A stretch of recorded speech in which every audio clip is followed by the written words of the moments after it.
Bonsoir à tous et merci de prendre le rendez-vous de ce Flash Info le vendredi 22 novembre 2024.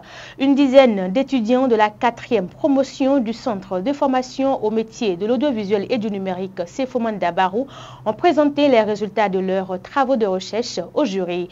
La soutenance de fin de formation s'est déroulée au siège du groupe de presse d'Abarou à Parakou en présence des amis et parents des impétrants.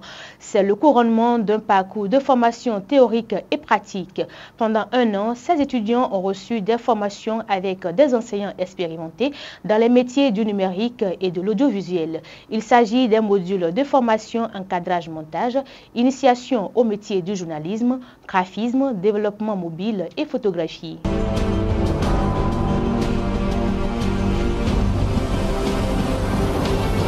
Toujours à Parakou, une bonne nouvelle pour les étudiants de Banikwara résidant à Parakou. Le vendredi 22 novembre 2024, une délégation conduite par le maire Biosalako Tamou a procédé au lancement officiel des travaux de construction d'un bâtiment de type R+2. Il s'agit d'une cité universitaire au profit de l'association des étudiants originaires de Banikwara à Parakou. La première phase de ce projet sortira de terre dans 8 mois au quartier Baka dans le 2e arrondissement de Parakou.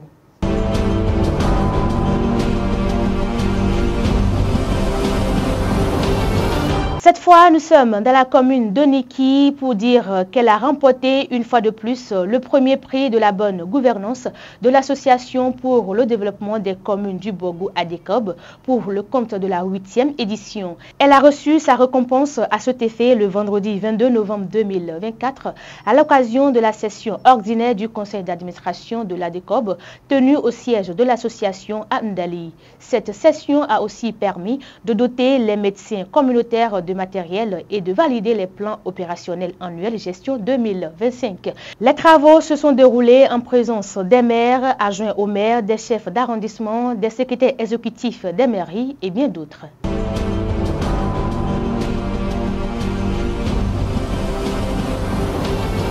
D'un département à un autre, le directeur départemental de la santé de la Takora, Jacob Namboni, a récemment réalisé un grand exploit dans la zone sanitaire Kondé-Kérou-Péonko. Engagé à assainir ce secteur, il a, avec l'aide de la police et du responsable de cette zone sanitaire, procédé à la fermeture d'un cabinet de soins illégaux à Beke-Bourame dans la commune de Kondé. La descente sur les lieux a permis de découvrir un cabinet offrant des soins dans un local de 2 pièces avec 2 lits de fabrication artisanale. De même, une accouchée à domicile de 10 jours sous perfusion a été retrouvée, ainsi que des médicaments consommables. Le promoteur de ce cabinet a été envoyé au commissariat pour une procédure judiciaire suite à ces découvertes.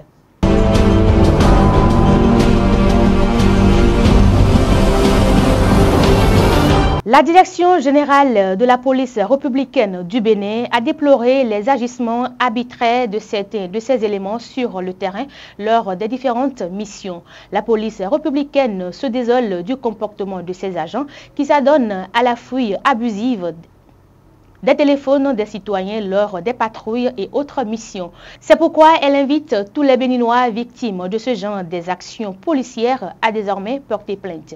C'est cette information qui vient boucler ce flash. Mesdames et messieurs, merci d'avoir été des nôtres. Merci à Eman Houssou, Sabiou Chabi Adamou pour la réalisation. Très bonne suite de semaine à chacun et à tous.